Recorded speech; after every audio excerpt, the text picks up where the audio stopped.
So one of the themes of College Comp 2 is primary research, the gathering, interpretation, and application of your own data.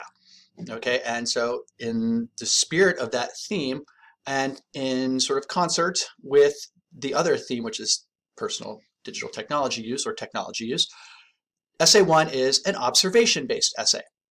So you will choose either a community or a location. Okay, you're going to observe the technologically based interactions therein. You will make sense of what you observe because you're going to take really good notes and collect a lot of data. Then you're going to make sense of that data with my help, and then you're going to apply that data to a larger, broader argument that you will invite your reader to also share. Your goal needs to be persuasive at the end of the day. I can't say that soon enough. Okay, so that's what all this stuff right here is basically saying. So let's talk about the options that you have. First one is brick and mortar, like a real life, an IRL community, a group of people that meet at a place.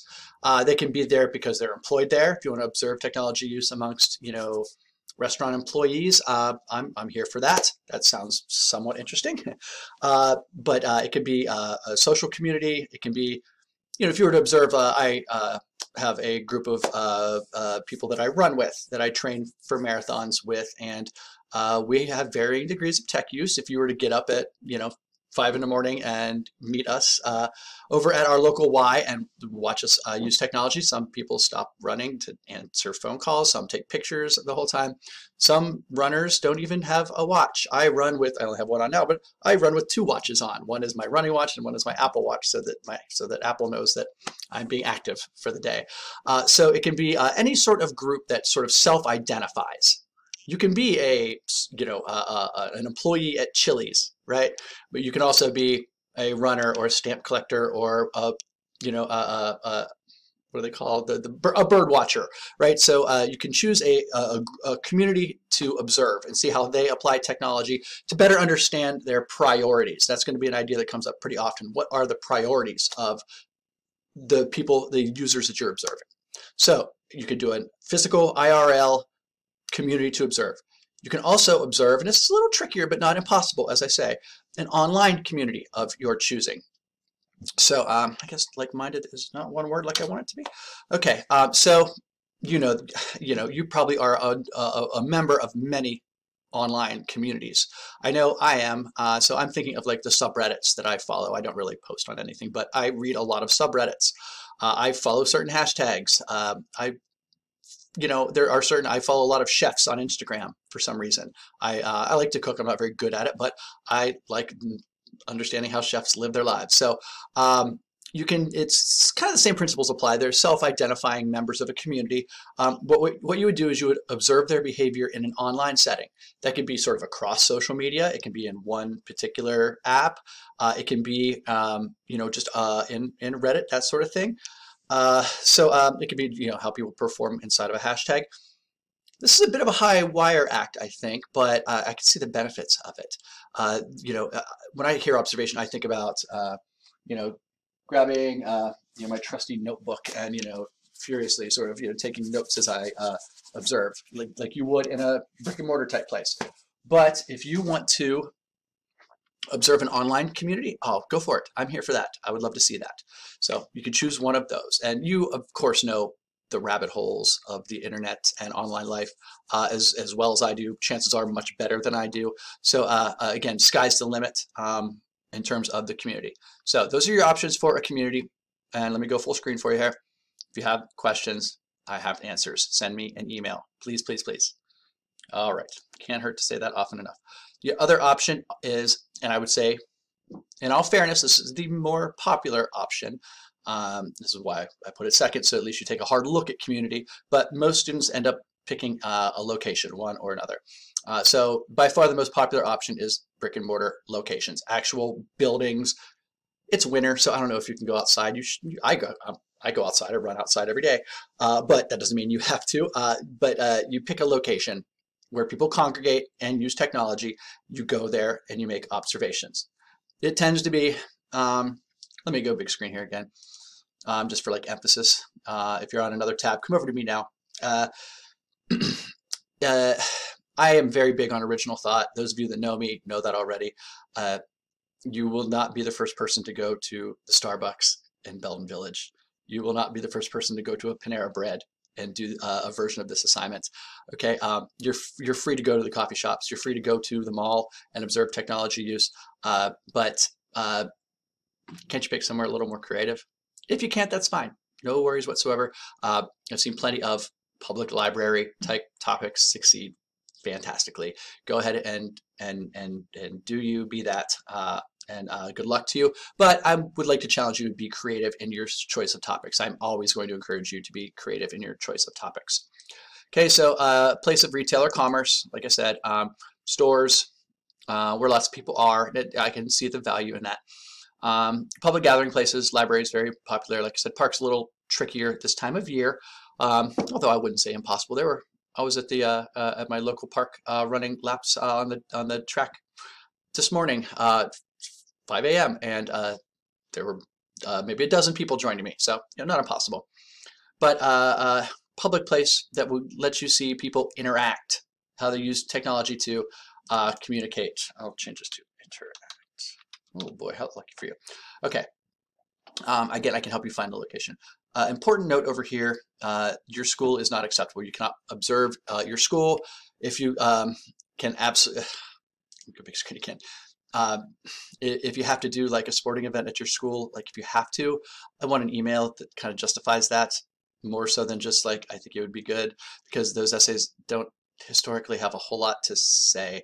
The school itself is absolutely out of bounds. I will not accept your observation site as your school, your cafeteria, any of that, your media center. Nope, nope, nope, nope, nope. No, thank you. Try harder. Okay, there are plenty of places out there. Pick some place you can go to a few times. That would be my number one bit of advice, because the more observations you make, of course, the richer your descriptions will be.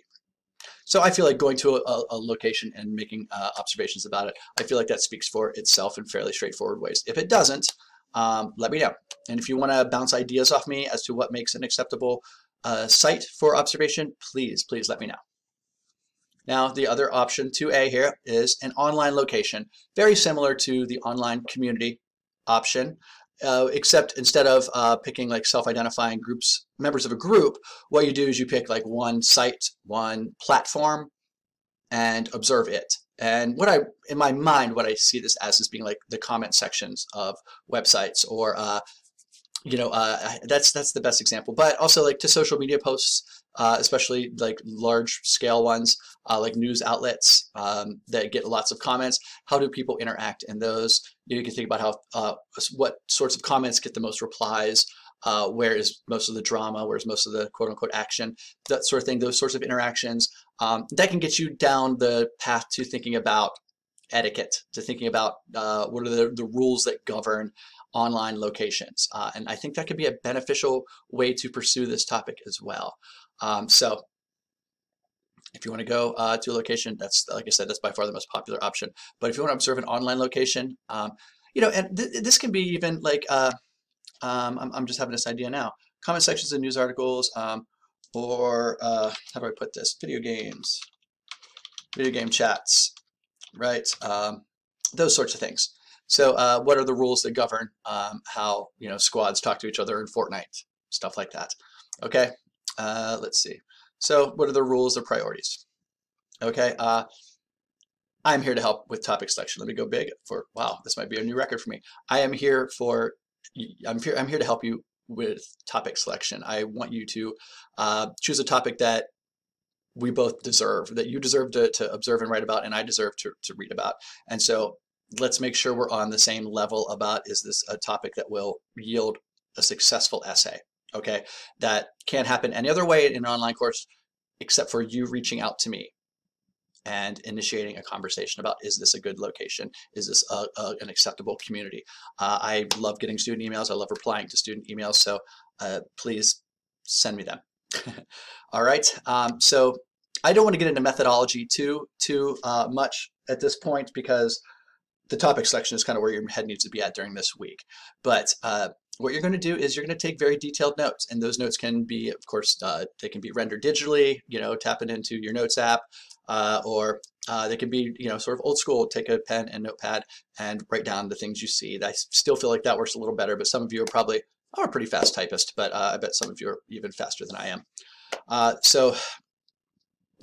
Pictures or screenshots or recordings, especially if it's like people like in your headsets chatting, any ways you can sort of like record that aren't, how do I put it here?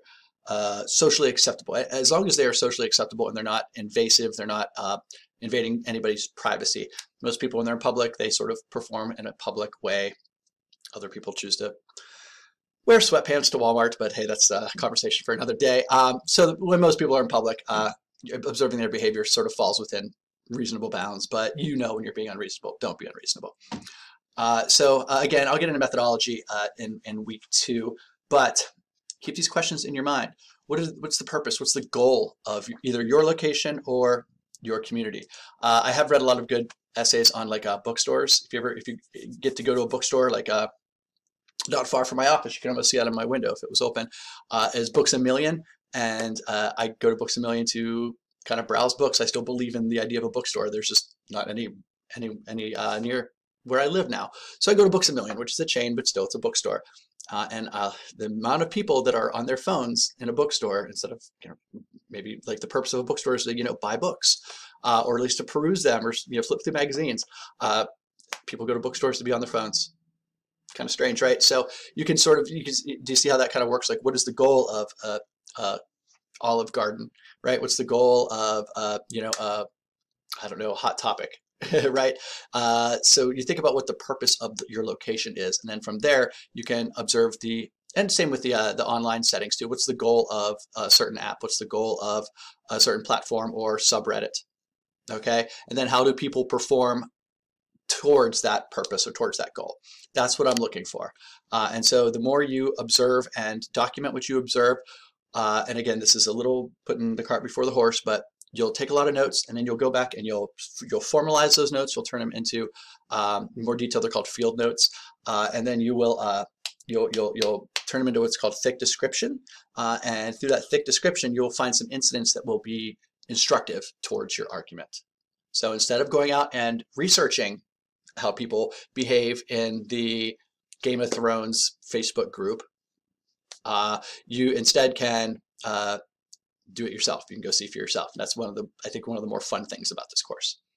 So the assignment itself, like this is information. Like if you go to the library, or I'm sorry, to the writing center, you want to like share this document with your writing center assistant, because it has like the other nuts and bolts sorts of parts of the assignment.